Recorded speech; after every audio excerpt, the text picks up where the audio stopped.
And now back to your regular programming. If you speak better to yourself.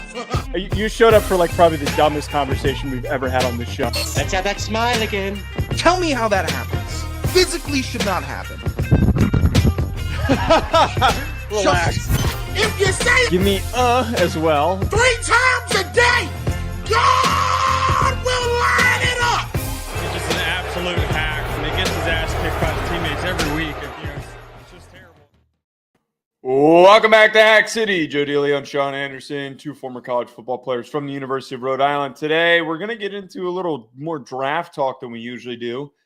We've got the NFL draft this Thursday, so we're going to pitch this show, and on Tuesday, what would be the perfect picks for teams picking in the top 10. Before we get there, Sean, can you share with our listeners a quick word from our friends over at BetOnline? BetOnline, only place you need to be placing your sports wagers. BetOnline is the spot if you are betting NBA playoffs, if you are betting MLB regular season, if you are betting MLB regular season and taking a bath because a minus 250 favorite is losing 11-1 to the Cincinnati Reds. They're so bad I can't remember their destination city, and then that's blowing a $30 parlay where you already hit 2 legs on easy winners on a nice Easter Sunday, and you're trying to have a little money walking around cash for the week, and you see the Cincinnati Reds just dropping hammer on your head.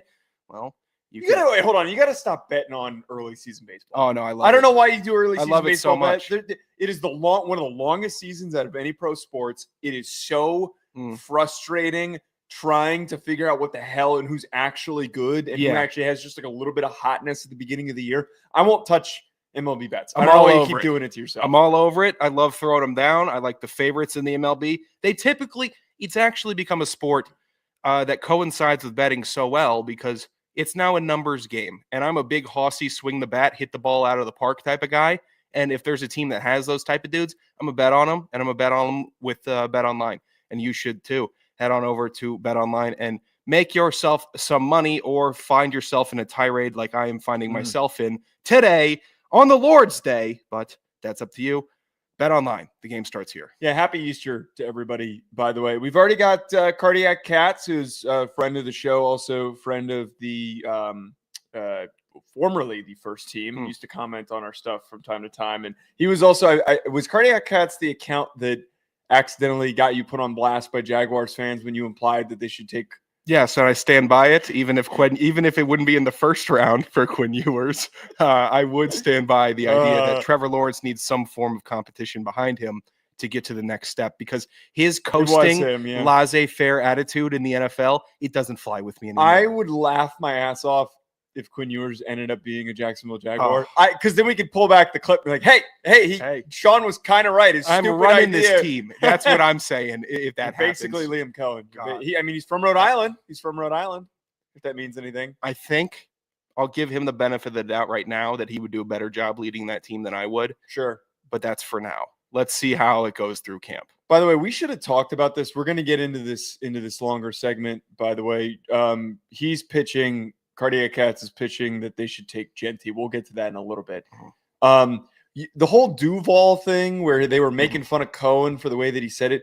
Why didn't we take some time to address that when we should have explained to people that didn't realize, hey, Rhode Islanders are just kind of weird when they talk and they try to display personality. Many Rhode Islanders aren't very good at it, I think is the way to put it. Yeah, it's kind of like Disney Channel jokes in the real world that Rhode Islanders try to get away with, and that isn't reflective of the real world. Also, during me and Dukes did about a 25-minute Duval breakdown on that dude. 25 minutes? Carved him up. You'd think, how could you spend 25 minutes talking about this guy? But then it gets to the hair, then it gets to the eyebrows that he's raising. Did you bring up the fact that he was from Rhode Island once? I don't even think we got to him. We might have said his name one time. We might have. You didn't even actually address him. We might have just been calling him his appearance and his way of pronouncing Duval. I think we were more calling him, this idiot or this clown. It might have been the introduction, Liam Cohen, and then we just let it ride with the audio. Rack is making a lot of assumptions. I'm not going to read what he said. All right. So as we said at the beginning of the show, today the goal is to take 5 teams we're not doing the Titans. We're skipping the Titans. Everybody knows who the Tennessee Titans are taking. We know that they're taking Cam Ward. It has been one of the worst kept secrets since the NFL Combine. We are taking 5 teams: Cleveland Browns, New York Giants, New England Patriots, Jacksonville Jaguars, and Las Vegas Raiders. And we are going to project who the perfect pick for those teams will be. Who would be, if this guy is on the board, you run to the podium, you call it in, and you reap the rewards for the next 5 to 10 years, multiple contracts, multiple potential Pro Bowls, just a superstar for that team. And there's potential for all 5 of these teams to get a superstar. So I start us off here with the Cleveland Browns. The perfect pick for the Cleveland Browns would be, Sean, who is it? Abdul Carter. It's Abdul Carter because he is an impact athlete at the defensive end position and immediately gives a bad Browns offense hope. It gives them a shot. It gives the fan base life to think that this guy could be a 12 to 15 sack player in his rookie year. That's the only thing you need to get seats in the stands for week 1. Everyone else do your jobs, prep around a good team outside of him and Myles Garrett. Let those 2 freaks just wreak havoc. Abdul Carter is, for the Browns situation, the one dude that they could draft and probably not mess up. You could probably, if you're the Browns, just have Abdul Carter be Abdul Carter, and your defense is better for it, and you sell the jerseys, and everyone's happy, and you make an impact during this draft with your first-round pick. It's not going to be a project. He's not going to be a if guy. He's going to be a now production guy. He does need to be surrounded by a bunch of things. If Myles Garrett hadn't stayed with the Browns, I don't think my tone would have changed on this one bit, and I would still be saying 12 to 15 type sack guy, wide 9, keep him tight on a tackle. He's a guy that if you incorporate him in a stunt, I'm sure will be used properly. Use him like Micah Parsons. He can be that guy for the Browns. They should take him and run with him. Yeah, Abdul Carter was my pick for this too. And this is something I've been saying for months now. And now that we're in this final lead up to the draft on Thursday, I'm rounding out the thought and I'm standing behind it. They have a very difficult path in the AFC North and the AFC to win playoff games. Obviously that they're in a way starting from scratch. They're trying to round out this roster, but they've got some good players on said roster. But in the AFC, with all the quarterbacks that you face, Joe Burrow, Lamar Jackson, you have to deal with Josh Allen. You got if man, Justin Herbert. You got CJ Stroud. You have Josh Allen. You have CJ Stroud. I completely forgot about Justin Herbert there for a second. You have Patrick Mahomes. There are just so many difficult matchups that you see in the AFC. It is very lopsided in favor of the AFC of all the tough quarterbacks you have to face. And instead of trying to take a quarterback this year, taking Travis Hunter, who would be a great pick for your team, why not create the best pass rush in the NFL? Why not create a defense that is built to be overwhelmingly disruptive at the line of scrimmage? Sure, it's great to have a lockdown corner who could play some receiver, and it sounds like there is a belief from the Browns front office that Travis Hunter is actually more of a receiver than he is a corner. So then I would even sway even further, prioritizing defense, because you can do this. You can accomplish this. The best example of this being accomplished is the Minnesota Vikings this year, having an extremely well-coached and executed defense by Brian Flores. And Sam Darnold, who came in, who was supposed to be a backup for you and played better than expected because he had a great surrounding cast. All of these things, it was led by their defense. Look at some of the best teams in the NFL. They are led by their defensive success. And of course, some of those teams have great quarterbacks. But the way that you can, instead of play at the status quo and play catch up, try to level the playing field and go with a completely different approach, you go after those quarterbacks. You create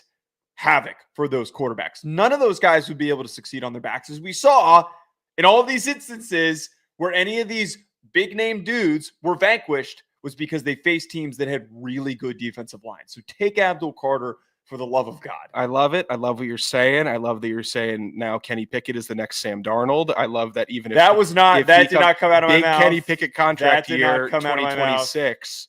If we're comping the Browns to last year's Vikings, I'm not sure there's much to say. Wait. Hold on. You're making me worried here that you're a Kenny Pickett truther. No. Hold on a minute. Backtrack for 1 second. I'm not saying 2025 Browns or the Minnesota Vikings. I'm saying 2026 Browns team after you spend a little money next free agency and you have a really good draft class this year with all the potential defensive starters that you could pick in the first 4 rounds in a defensively loaded draft class, and then getting the gem, the belle of the ball of the group in Abdul Carter. Then you see who's on the market next year. Okay. You see who's out there who you could go and grab. Gotcha. You had me concerned for a moment. No. Oh, you had me concerned. I didn't know. No. I mean, you brought it. I didn't know if we even needed to bring in Sam Darnold into that. I'm just trying to come up with an example. Maybe it's Flacco. It could be Joe Flacco. Well, I mean, I'm not saying that Joe Flacco is going to get them to a Super Bowl, but 2 years ago, that team was unexpectedly good. Yes. Made it to the playoffs, couldn't win a game because Flacco wasn't good enough to beat the Texans, but they made it to the playoffs because of how good their defense was. You already have you have proof of it happening in your damn city with this damn team. They could do it. They could. They won't, but adding Abdul Carter is a good start piece to at least have a competent defense. Like, it's just at least half of your team will be able to tread above water, and then the other half, figure it out. Maybe it is. Maybe Deshaun Watson has a great year and really. Well, that's not happening. Well, that's just. I'm tired of talking about that pervert. I'm tired of talking about that pervert. Anti perverts on this show. No Deshaun Watson. No belief that he actually. Critical. New York Giants. What would be the perfect pick for them? Shedeur Sanders is their perfect pick. He is their perfect pick, Joe. He's their perfect pick because he comes from the bright lights into a city that is used to bright lights for historically underperforming franchises and teams, especially in the last 15 years. He is a guy that has resuscitated bad teams, underwhelming teams, Jackson State, Colorado, and brought them not to like great heights, but to national relevancy, to respectability. Even if a lot of the commentary surrounding those teams got disrespectful when he left, the immediate impact of having him on that team did boost that brand value. It did also make the teams better. Even if it's the DeLeone effect and we're opening the transfer portal, I still attribute a lot of that to the quarterback. He's the leader of the team, leader of the offense. I mean, the Giants are right now the NFL's Colorado of 3 years ago. Awful, cellar, basement, embarrassing, no direction. Some guys. This is an interesting angle. Actually, I didn't even think of this. This is actually a great point. But his track record is at least showing me that up until now, his history of resuscitating a football team, he is a part of that. And I want to have him bring some of that medicine with him. He's not bringing the whole hospital, but at least his experience and what he can do in it, I'm excited for it. And the thought that DeLeone is not going to have any touch or influence on how he is or week to week or having communication with the team, I think he will. I think there's going to be some type of involvement, and there should be, because like him or hate him, the Sanders family has shown a tremendous amount of competency in developing a good football team. That's not my pick, but to address Shedeur Sanders, I like the angle that you brought up, that Shedeur stepped in at Jackson State when they were a very bad team. We follow FCS football on this channel. A lot of inconsistent play from Jackson State. And there was a lot of things that they just recruited really well as soon as Deion Sanders took over that team, but he elevated their offense and they played great. And he, most importantly, knew how to play through the adversity of trying to lead a team that at the time wasn't a winner. Goes to Colorado. Colorado is the laughingstock of the Pac-12. They're awful. They couldn't win a game. And that was a big reason for why it's so recognizable, the jump in quality of play on the field overall. Deion Sanders is obviously his father, a big driving force of that. But Shedeur Sanders played through the havoc, played through one really bad offensive line and one mediocre offensive line that got a little bit better without a run game. Yeah, very imbalanced approach, still found success. So you're now taking him and throwing him into a situation where he has battled through adversity and he's going to have more adversity to get through. He can help this Giants team. You're right. There is a way that in a path that I've said this, that I think as much as he is not the prototypical 6'4", 4.7 40 quarterback that runs super fast, it's got the huge arm that's going to dice you up. He's not Josh Allen. He is tactile decision maker, elite accuracy. He does all of those things right. The things that you're talking about developing and working on with the project quarterbacks that you're hoping that they get to. Yeah. He has those things, but he has the things that you can't really coach, or he doesn't have the things that you can't really coach, which are the physical tools. But my pick, though, is his teammate Travis Hunter. I think that specifically the market of New York, it thrives when it has stars. It thrives when it has people that can control narratives, control people's attention in a positive way. Just something to rally around. Even when the team's not good, the excitement and the ability to talk about said player is what makes this one of the best sports markets in the country. Having Travis Hunter, who is a unreal athlete, who could play both sides of the football, who is going to be a highlight reel every single time he steps on the field, I think would continue to grow his brand. His brand would flourish if he was here playing in New York. I think that is just the blend of not only a team that needs a defensive star, an offensive weapon, but also a superstar off the field that would continue to grow a bit even bigger. He would become just like Shohei Ohtani playing in LA, and then he goes to the Dodgers, and Shohei Ohtani becomes this cultural phenomenon in the biggest market out west. I think Travis Hunter would do literally the same thing in the same type of market, but the Eastern version of it. I love that you brought up Shohei, and this is why Travis Hunter shouldn't go to New York, because the Yankees wouldn't have wanted Shohei to be what he was on the Angels, which is a guy that pitched and hit. Everybody in New York, they're just going to complain about the quarterback, right? So if you're saying, Sean, you could make this argument about Shador with the bright lights and the headlines, and if he has a bad game, the media is going to crush him. It's different because the quarterback position has now been centralized to the experts, where even if you're a big dumb rube, you can say he had a bad game, he had a good game, and then there's going to be some QB guru that steps in and says, no, it wasn't that bad, or it was worse than you thought. A guy playing corner and wide receiver, everyone's going to think they're an expert on what side of the field he should play. I'm jealous of the New York radio stations that are going to take calls on that all summer and have phone lines lit the whole time. It's going to be too much for him, though, in New York. They're going to end up restricting him. He's going to be limited to one position because why wouldn't they? No. Why wouldn't they, Joe? I would flip it. I would flip the complete opposite on you. I think that the current coaching staff has nothing to lose, and they're just going to go. Seriously, that is how you save your freaking job. I've talked about this whole offseason that the way you save your job is you have Shador Sanders or Cam Ward, and you start to create a little bit of buzz, and you finish the season strong with the young guy. I would argue the other angle of that is back-to-back draft classes. You have Malik Neighbors and Travis Hunter, and you've got a guy that is all anyone's talking about in the NFL. Talk about a way that you save your damn job. You don't make the playoffs, but you win 7-8 games with Russell Wilson and Travis Hunter doing crazy shit, and Malik Neighbors going for 1,200 yards. Are you kidding me? Yeah, well, Malik Neighbors is made for New York. Travis Hunter isn't. Travis Hunter doesn't like the party or the scene. He's a fisherman, gamer, football player. This isn't LA though. LA is the party in the scene. This is New York. We can't say New York is not the scene. LA is not the scene anymore.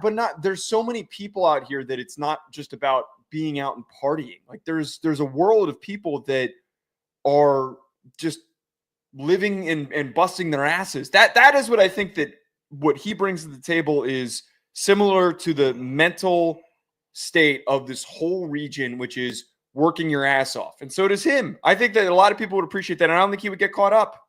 I don't think that he would, nor do I think that he would want to get caught up. I don't think he would get caught up. I just think there are places where it'd be easier for him not to. And that what's got the best fishing spots out of the top 5 picks? That would help. Yeah, that would definitely help. Not here.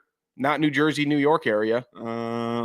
Okay, wait, it's definitely not. Okay, wait, Cleveland, Giant, Patriots, probably not. What's fishing like in Jacksonville? New England's fine. I mean, well, we've heard his thoughts on the saltwater fishing. Oh, no, wait, never mind. I don't want to do this game with you. I don't want to do this. You don't have to. I don't want to do this. I'm not trying to do it. I changed my mind. I don't want to do this game with you. I don't want to go down the fishing. We don't have to talk fishing. It's fine. Okay. All right. Well, I'm sticking with Travis Hunter, though. I would be extremely excited if Travis Hunter was the pick.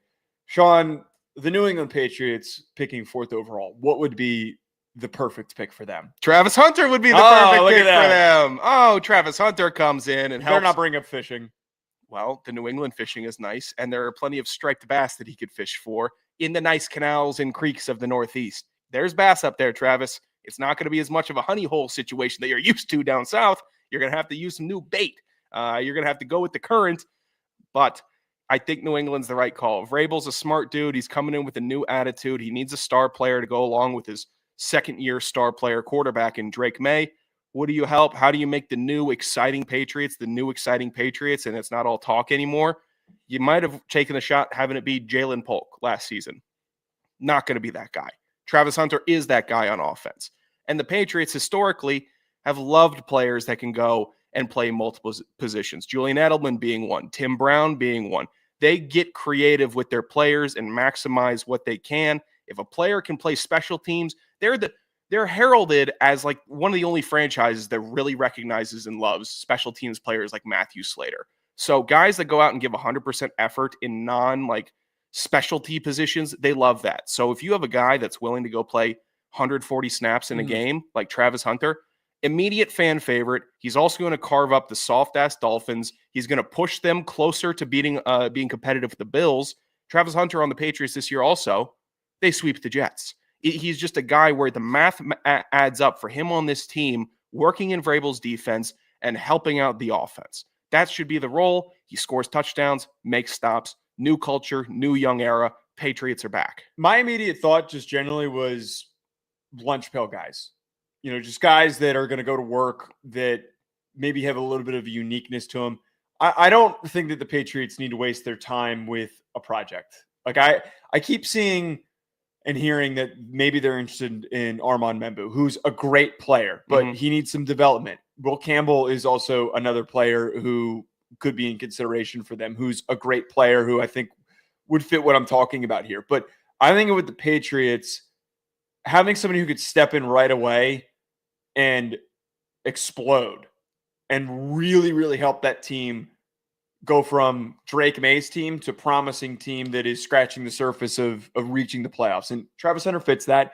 My pick for this, though, was Abdul Carter. I really think that Abdul Carter, thrown on that defense that just doesn't have any pass rush. You know, you got Keon White and you got who the hell else.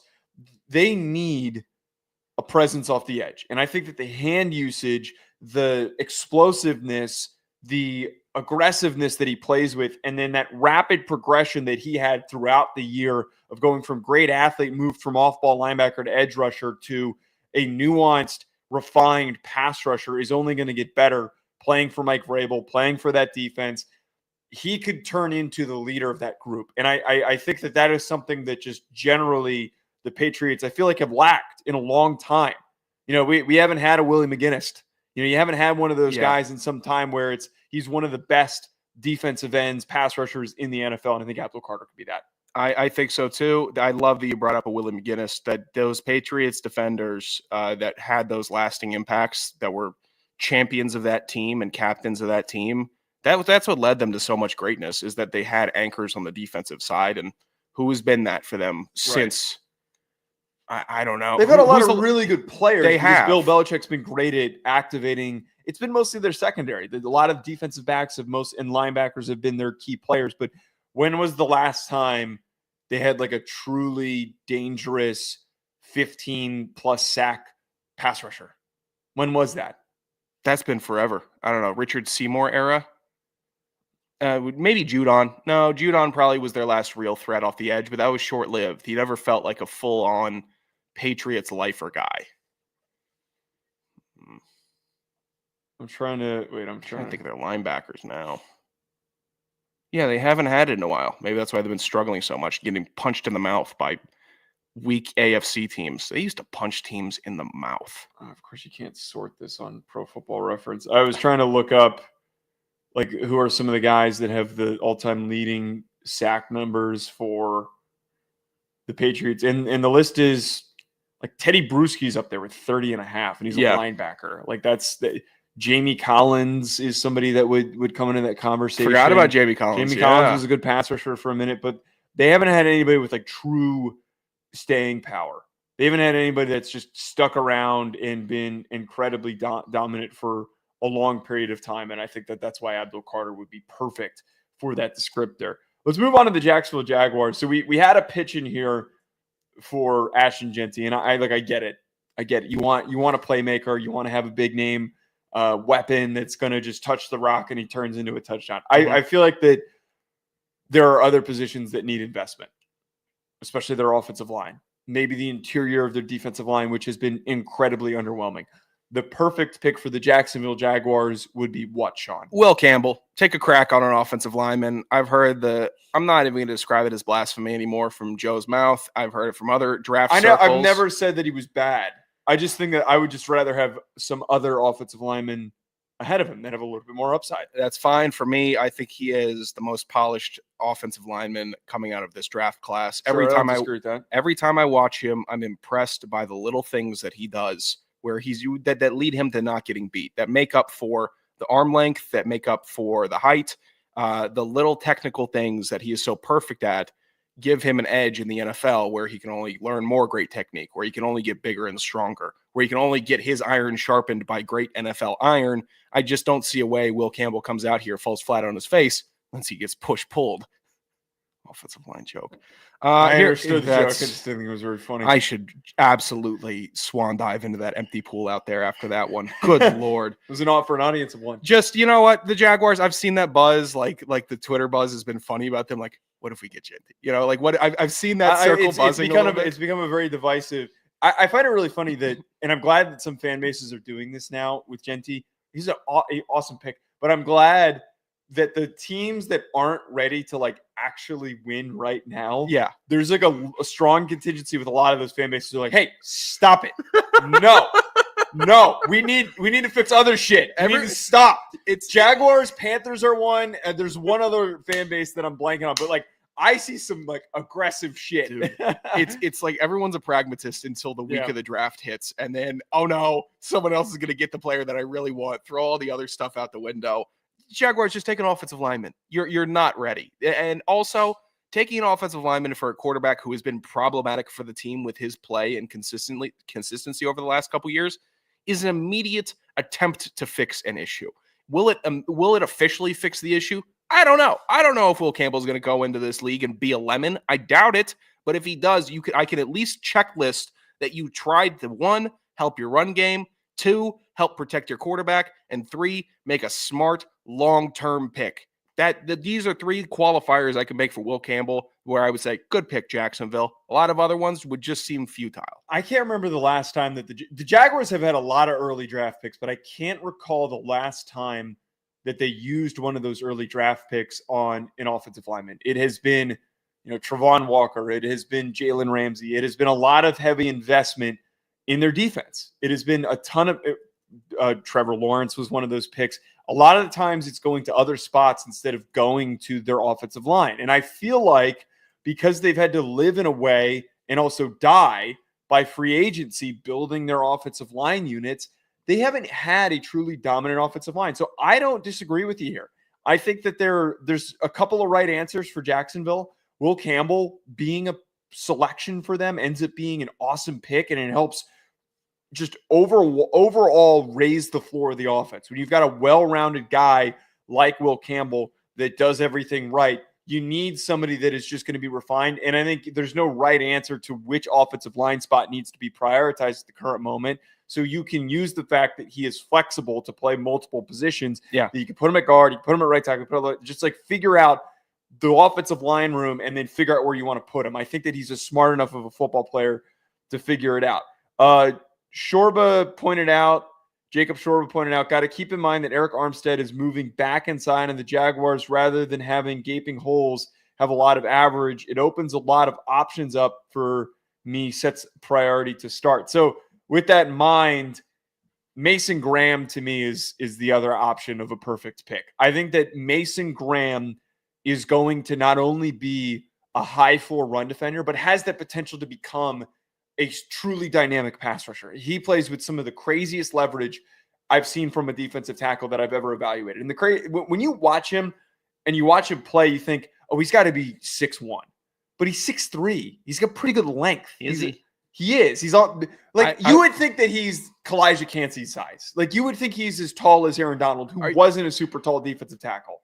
He plays underneath everybody. He plays with great hands. He knows how to use his body to completely knock offensive linemen off balance to allow them to over pursue, and then he picks up speed in a hurry and he closes down on ball carriers and quarterbacks. He could be a Dexter Lawrence level productive. He could be an Aaron Donald level of dominant defensive tackle, and I don't think there should be any overthink when the interior of your defensive line has been pretty underwhelming. It needs help. You're not wrong. Mason Graham is obviously at the top of the short list of interior defensive linemen for a reason.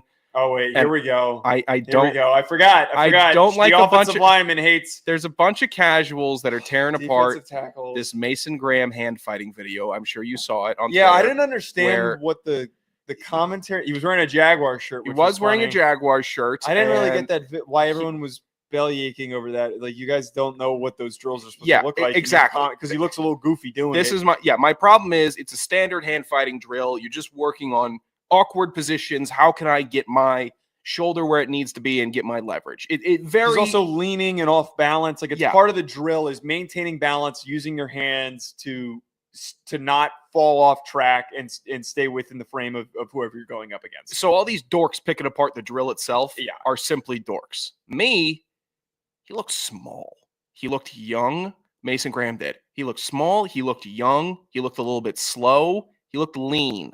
And not good. Bad lean. take. I was looking at the drill the guy holding the pads, like, oh, is that him? Am I wrong? He's big, beefy, looks like a defensive tackle, looks like a guy. And Mason Graham looks like a kid, doing the reps. It didn't help him. I thought he looked too small. Maybe he's a super impactful defensive tackle and he's the next Aaron Donald and he works the leverage and he's super yoked and his hand speed and instincts make up for all that. I was concerned with that video. Thanks, NFL. NFL.com. Oh, here we go. Holy shit. You try to pull up someone's combine results, and there's the stupid autoplay. Autoplay can get sent right into the sun. I'm so sick of autoplay. It happened one time where I did a radio spot, and I pulled up someone's combine stuff while I was talking, and it just ripped. It just so loud, and I was just like, oh my God. Okay, well, that take was bad because he's at the combine. He was 6'3.5". He had 32-inch arms, which is good arm length, and he was 296. I'm not poking at his arm length. I would argue that plays into what I'm talking about. Watch here. That finger. That was getting over my half of the table. I would argue that it would play into what I'm talking about here is that he's bigger than he looks because he knows how to play small. Defensive tackles who know how to play under their size are the ones that know how to win, because they know how to get compact to become too low for linemen to get underneath them. There's a lot of freaking offensive linemen that can't get low. I agree. Just can't. The worst challenges I faced were with guys that were under 6 feet tall on the defensive line. But he's 6'3" and he's playing like he's 5'11". I'm just saying he looked like a kid. He didn't look like an NFL defensive tackle. Oh, for man, me, that is going to be a take that is going to haunt you for so be it. I'll let it haunt me. I know what I want my defensive tackles looking like. I just do. He didn't look like that. And I know it was him doing a drill, out of context clip, 15 seconds. If I want to turn on the Ding Productions highlight videos of him, I'm sure he's throwing people around, absolutely dunking on offensive linemen. That concerned me, though, because that's what he looks like right now. Okay. Not in season, full bulk. It's just like the Landon Jackson clip of when he came out of high school. Do you know the one I'm talking about? Where he was just super lanky and long, and it was the very awkward. It's the clip of that guy at a camp where he's like awkwardly slapping the bags, and you hear the coach go, "Oh, come on!" Like, you just hear him like groaning of like, "Oh no, that's just not how you." And everybody killed Landon Jackson for being this lanky, unathletic goober that wasn't going to be successful, and he's going to be. He not only did he have one of the best testing performances at the NFL Combine, but he's going to go on to be a top 50 pick, and he's going to start in the NFL for a very long time. Landon Jackson also had some concerns from that video. Smoke show of a girlfriend, by the way. His people were concerned about the hair, lack thereof. Not me personally. I don't care about your hair in football. I know, but I remember that video. He was getting crushed because he had a weird swipe. It was all of it. It was all of it. He He looked unathletic, and then everybody was making fun of him for being bald. It was just like, My point is that I'm having one of those moments right now. Don't let the singular video make you believe that they're. Don't let that take away from what's on film. I will. Okay. Good. Smart move by you. The perfect pick in the 2025 NFL draft for the Las Vegas Raiders. I changed my pick because I decided I agree with you. What is that pick? By the way, apparently I didn't know Rack was a Raiders fan unless he's doing a bit. Yeah, the Raiders, they're Armand Membu. Armand Membu. Similar to the Jacksonville Jaguars situation here. You are not in a win now scenario in Las Vegas. You are so far away from it that the idea of taking an offensive star on the outside, the idea of taking an Ashton Jeanty and putting him in the backfield is ludicrous. It is not going to pan out in any sense of the way you think it would. Take a swing at a big offensive lineman, even if he's not an S-tier offensive lineman prospect that we've seen in years past. The Raiders need the help. They need some attitude. They need some guys that can show up and be pros. And typically, first-round offensive linemen are cut from that type of cloth. The problems, 5th, 6th undrafted guys, sure, maybe they like to party a little bit. First-round guys, they're bodyguards. They think of themselves as professional bodyguards. It's a craft. It's a skill. You don't want to get embarrassed as a rookie. And this is a tough thing because the Raiders miss on offensive linemen. They do. Just keep swinging, because when you start actually finding your core group, you only need 2 guys really on the offensive line out of that 5 to really hit. It enhances the other 3 tremendously. That's all you need is 2. If Membu can be one of those guys, then you are on your way to actually finding an offensive stability, which you have lacked since pre-Marshawn. When's the last Raiders team? Derek Carr, that 1 year, maybe.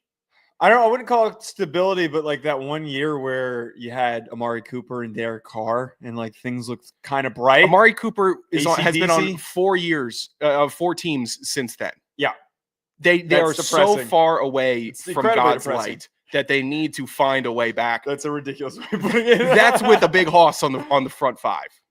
You have lightning in a bottle. You caught lightning in a bottle with Brock Bowers, but also with what you just brought up there. This is their offensive line. Colt Miller, great left tackle that you've got right here. Yeah. I think that they lucked out on that, by the way. Colt Miller has been up and down, but still a good starting left tackle. Jackson Powers-Johnson is going to be a great center for you. Jordan Meredith, Dylan Parham, DJ Glaze, you can seek an upgrade, and you should seek an upgrade in this draft class. As a Giants fan, and as an observer of teams that draft running backs when they're not ready to compete for the playoffs. Oh, my team did that. Yeah, you did with Bijan Robinson. It is such a flawed philosophy. It is not a smart roster building approach.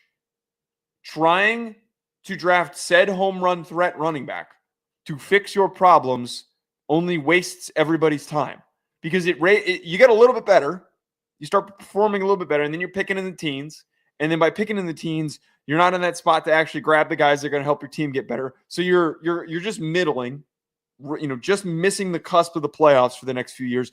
By the time of that player's contract is going to be done, he's going to be signing to play somewhere else because he's going to be so frustrated with the way that you handled him that he's going to be going somewhere else. Unless you franchise to tag him to death, like we see all the time happen with these running backs.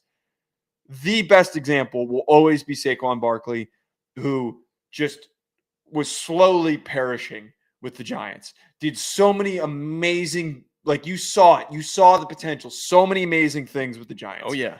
And then he goes to Philly, and then he was the missing piece for Philly. Both parts of this are the painting the picture. Saquon has the best career year and one of the best years ever for running back on the Philadelphia Eagles. Yeah. So he lands in a spot that's ready to take him on. The Eagles were a really good playoff team that had a lot of offensive inconsistency and got knocked out early on in the playoffs the year prior. Started to be messy at the beginning of the year, but hit their stride, going to win a Super Bowl because they have the best running back in the NFL. You take the running back after you've built the entire foundation, after you've built everything, the really nasty defensive line, the great O-line that's got premier players, the receiving core, the quarterback that can play alongside said running back. Draft Armand Membu. I put this in my recent mock draft for last week. I'm putting out another one this week, and I'm probably going to keep the pick the same damn thing because I love the thought of it. I have not seen enough people putting this out there. They're probably going to take Genty, and Genty's probably going to go on to do some great things. Mm-hmm. And we'll be back here in 4 years talking about how, hey, maybe they should take a running back now that Genty just signed and went somewhere else. And you know where he would go? He would go to Denver, who spent these years. Chiefs. Denver, the Chiefs, or the Chargers would all three be immediate last fitting pieces. It would be the Chargers, who have been over the last couple of years building up their offensive line. Rashawn Slater, big homie from Notre Dame. And then Joe Alt. Yeah. And then you can, he had a great year. I will respect Joe Alt. I'm not learn going his damn name. Forgot Joe Alt's name. I forgot it was 2 3-letter names. Regardless, the Broncos are doing something similar in a couple years. If Bo Nix is still the truth, they're going to be looking for a final piece on offense to really add. The Chiefs are the Chiefs, but they have been a constant rotating door of skill position players.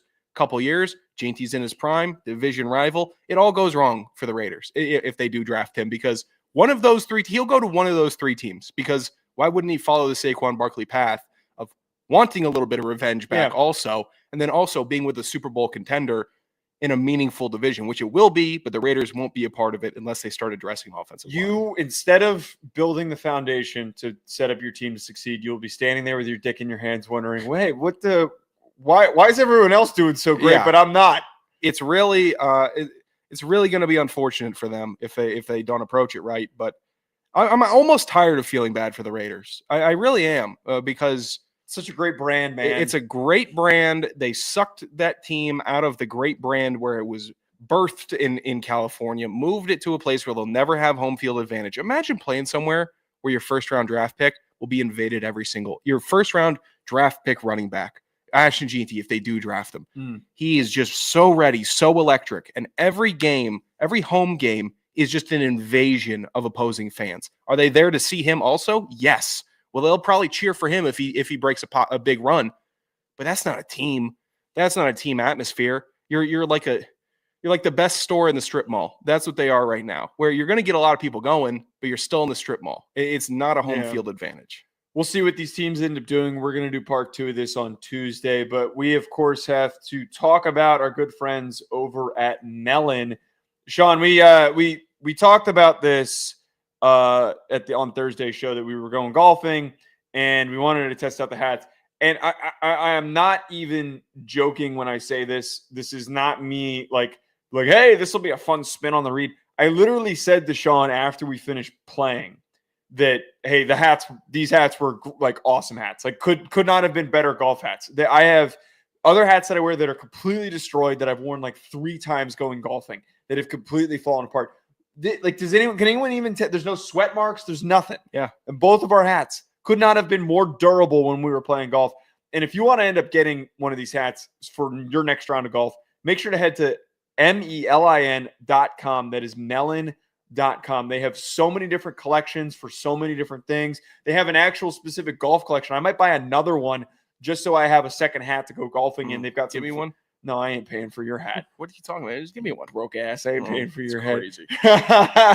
But I'm planning. I'm thinking about buying another one because they've got some like fun golf sayings that are. Thanks, Dave, for saying my hat looks too big. Does it look too big on me? No, you just got a weird head. Yeah, I do have a but weird head. You know what? Here's the thing about having a weird head. I got a big weird head. It's awful. Every helmet fitter that I've ever had, high school and college, has had some type of complaint about my head shape. I'm putting on this melon hat. Whole 18 holes. It was like I was wearing nothing. And I'm sitting here. Is the sun even out? I can't even see it because this nice brim is blocking it from my field of view. And also, it was very warm out. Did your hat get like overly hot or anything? No, all black hat. And the whole time, I'm like, couldn't have been cooler. I'm like, am I sweating? Back is sweating. Ass is sweating. Back of the knees are sweating. Head doing pretty good. Felt good the whole time. melin.com so that you can get your hat. And you can also see why we're hyping it up so much. Great hats. Again, melon.com. Sean, hack of the week this week. We decided we wanted to talk about this very interesting excursion that we made. We drove.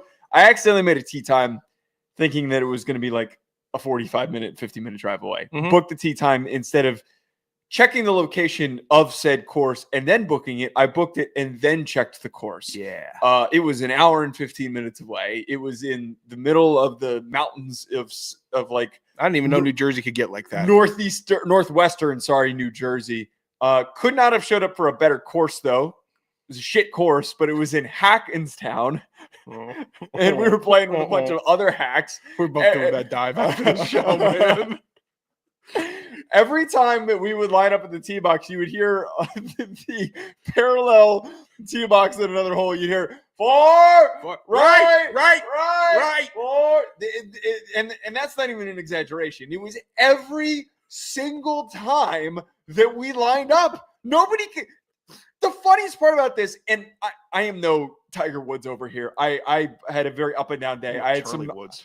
Shut up. I had some nice shots. I felt like I played one of my better games, but there were some of these people that you're yelling for on some of the biggest fairways that we could have played. It was like a 6-lane highway that you're aiming down. Easy course. Yeah. And you know what?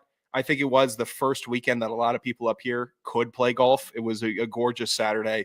And everyone said way too packed, way too so slow. it was shake the rust off for everyone. I was proud of our group. Didn't need to yell for. Well, the two of us, you mean? Not yeah. Well, still, I've in previous years would have expected myself to be spraying the ball all over the place, joining the lemmings, yelling for and being huge problems on the course. I think we held up, and somehow, for being really not good golfers, I was impressed by the group, you and me.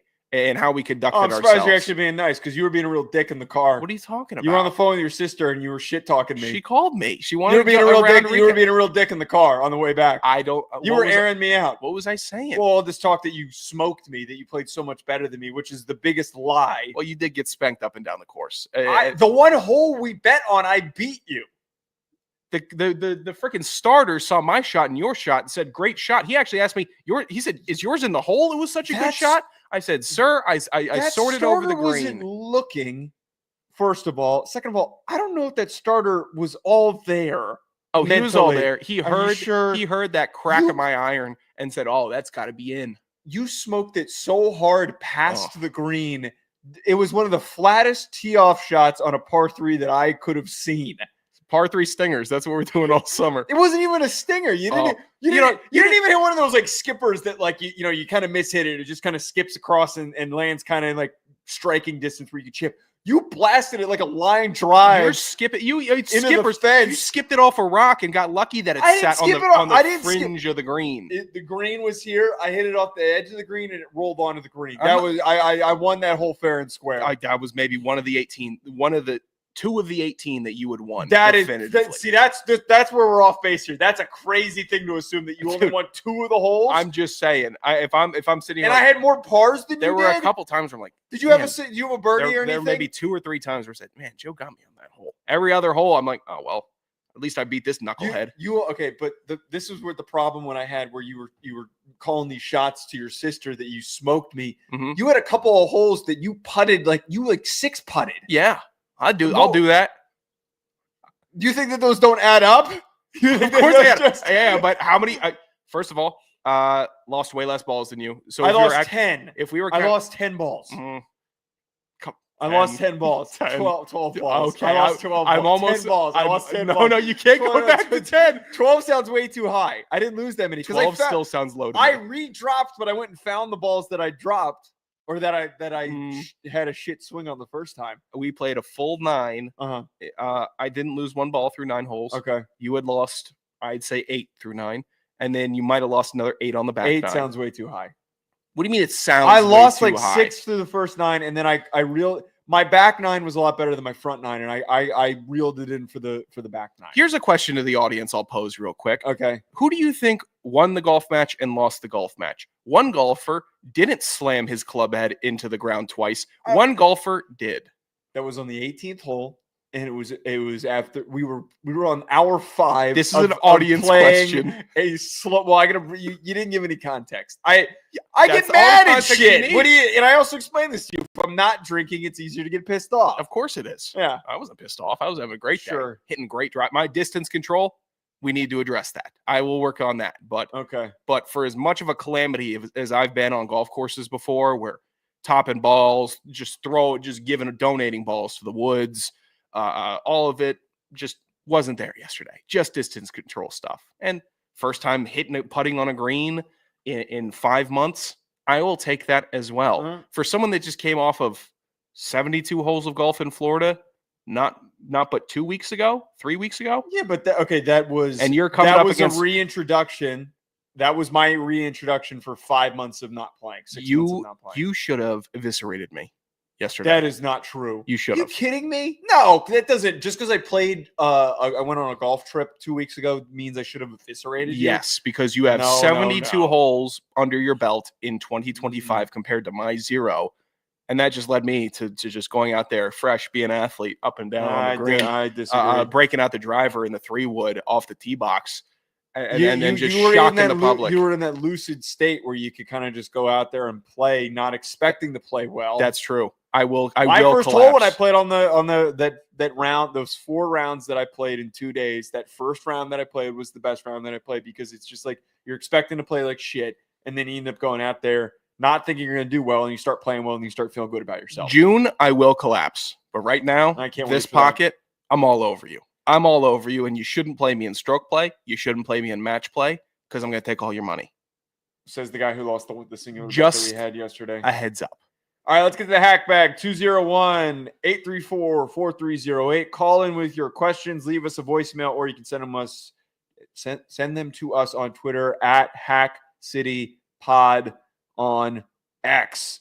Sean, do we have any voicemails? Twitter questions today, Joe. The mail never stops. This is the Hack Bag. Hit us on Twitter for questions or call at 201-834-4308. We don't have any voicemails? We have Twitter questions today, Joe. Okay, feel free to read. First question, Rack. What would it take to get both of you to attend a Slipknot and Marilyn Manson concert with me? We would be in the mosh pit when it happens. Where is it? Well, he's tuning in. Where is it, Rack? Where is the concert? Let's just, for the sake of Rack right now, say it's in New Jersey. Let's just say it's in the Prudential Center. No. Well, no, because I think the location factors into this very heavily. He's in here now. He's going to respond in a second. Okay. What just generally though, what would it take for you? I'd be down to do this. We almost met up with him last summer for drinks, for a couple beers. I think for this. I don't know if a couple of beers. I almost feel like if we're going to meet Rack in person. How about rural Oklahoma, which is where he's saying it's in? I actually kind of now really want to go now that it's in rural Oklahoma. Is it actually in rural Oklahoma? Rack, don't matter. Is it what city is it actually in? I think that makes it even more. I think it makes it even more interesting. By the way, I like Slipknot. I actually listen to Slipknot when I work out. I like Slipknot. Okay. I don't like Marilyn Manson. Marilyn Manson's a little too weird for me, but I listen to Slipknot when I work out. I'm going to start locking my door at night to make sure you're not breaking in. in. You wouldn't, for the uniqueness of said trip. It's too hardcore. To go to rural Oklahoma. Please tell me if you're telling the truth or not, Rack. Those people scare me. Their fans scare me. I don't think that they're well-composed mentally. When is it? Rack, when is it? Rack, when is it? Some of the most composed people I know are metal fans. No, they're just waiting to break. You don't know any real metal fans. Oh, yes, I do. They're some of the most well-adjusted people that you're ever going to meet. I'm going to Matt Dotson is a person that I know that goes to hundreds of metal shows a year in the pit, featured in videos, throwing elbows and punches for all these crazy ass bands with the scary ass font. I don't need to be around those people. Rack, what can you give us an actual date instead of late summer? You go do this. I'm not going out with you. I'm not going out with you, pal. When I'm taking my Dennis Rodman pre-football trip, you go with Rack and take this trip. Where's your Dennis Rodman pre-football trip? Is that the one that's Europe? Yeah, my Dennis Rodman trip. Dennis Rodman trip. Yeah, I blow off all the steam for 10 days, and then I come back fully locked in and focused on football. A Dennis Rodman trip would be a last-second booking, like the. What are you doing listening to Slipknot? What are you doing? I like to listen to angry shit when I work out. God. Come on, we should do this. Scary. This is a great idea. Rural Oklahoma, I think this would be sick.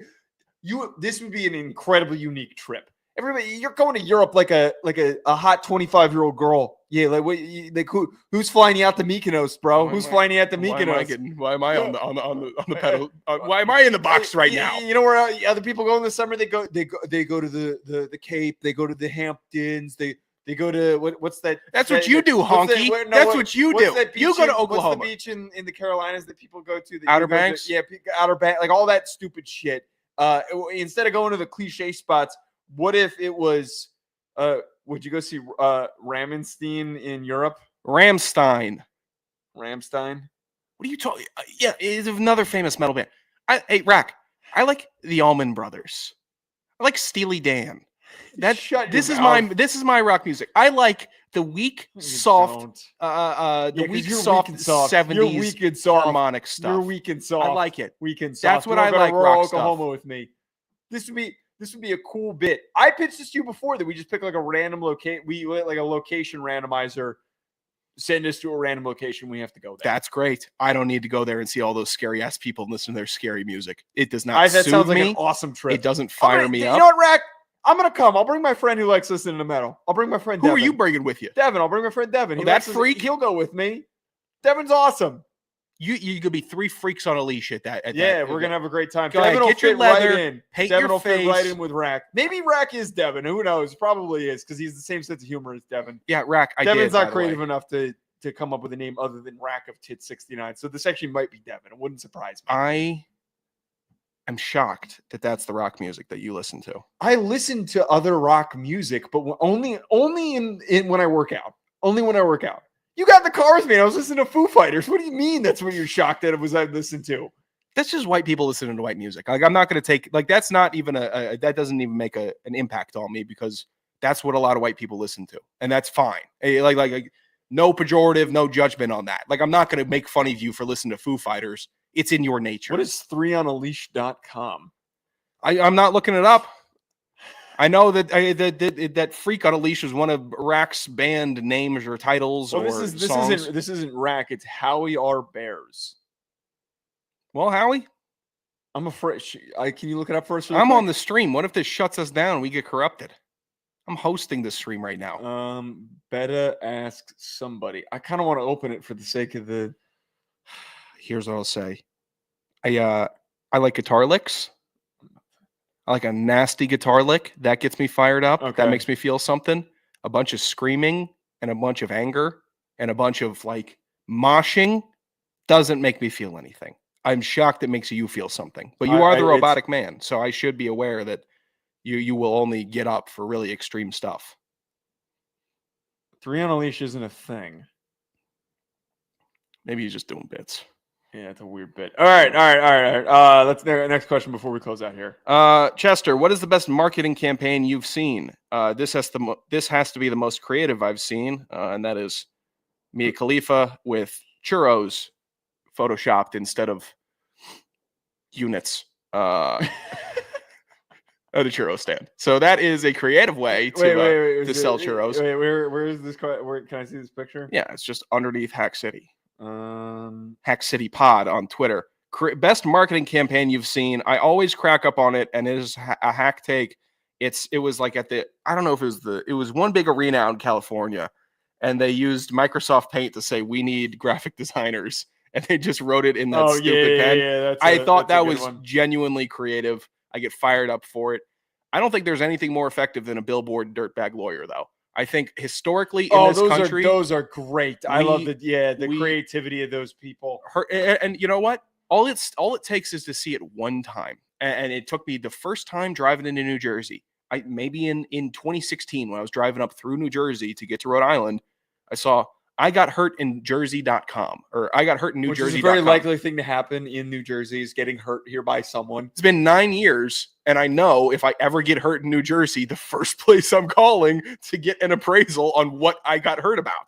So that I'd hope that you'd be calling an actual lawyer and not whoever this. You'd show you're all up in my pockets. You talk about actual lawyer. Give me a break. That guy would show up in an oversized suit jacket and jeans. It'd be the Drewski skit. Yeah. You got life. It's an injury. It's a settlement case. Yeah. No, I think billboards, those are the absolute quintessential, especially lawyer billboards. Those are the those always get me. Yeah, I don't have a good pocket of memory Oh, for marketing. I'll give you some more. The Wingstop commercials during the NBA, NFL playoffs with the music. Wait. I would take it a step further. The Wingstop Twitter account trying to bang girls on Twitter, Dude. just being horny as shit. That's a great. Yeah, I respect Wingstop even further. All of these mega companies that are just pulling God, songs from Wingstop 4 years ago. They've got a. I love fat. Wingstop. I'm so fat. I'm gonna put you on real quick. I used the lemon pepper Wingstop wings. They have my God, some of the best wings that they you'll got ever a have. buy one get one free 10-piece boneless nugget deal. And, I don't like boneless. But here's the thing: you can get all the flavors. You can get 4 different flavors and basically customize 20 boneless wings. And also, they don't really like counting the wings exactly at Wingstop. One time, I was given 28 wings, and that was a very, very fat evening. There is a Wingstop that is a 15-minute drive away, and we didn't know about it. I knew about it. I've ordered from them before. You have? From here. You haven't told I've had me? Wingstop in this house twice. Oh my God. It's been great twice. And the next you didn't day, invite me to get Wingstop? I've invited you into the restroom after I've expelled the Wingstop. Okay. I can't disastrous. I can't believe that I wasn't included in the Wingstop shout. Yeah, it was a dirtbag late night Wingstop shout. Oh my God. Buy 10 nuggets, buy 10 nuggets. Boneless wings, get 10 free. It's an insane deal. I'm trying to figure out where the hell this is. It's in downtown West Hoboken. I don't even know why I would turn around and look like I would know which way West was from here. All right. We're going to be back on Tuesday. We are going to be doing the same bit for the remaining teams in the top 10 picks. Maybe we'll go a little further. Hopefully that there is some bonkers batshit trade that we can talk about as well. I also have a little bit of a teaser. I have one of the craziest things that I overheard at dinner yesterday at the table next to me. It is hilarious. It is going to be a down bad dude spin.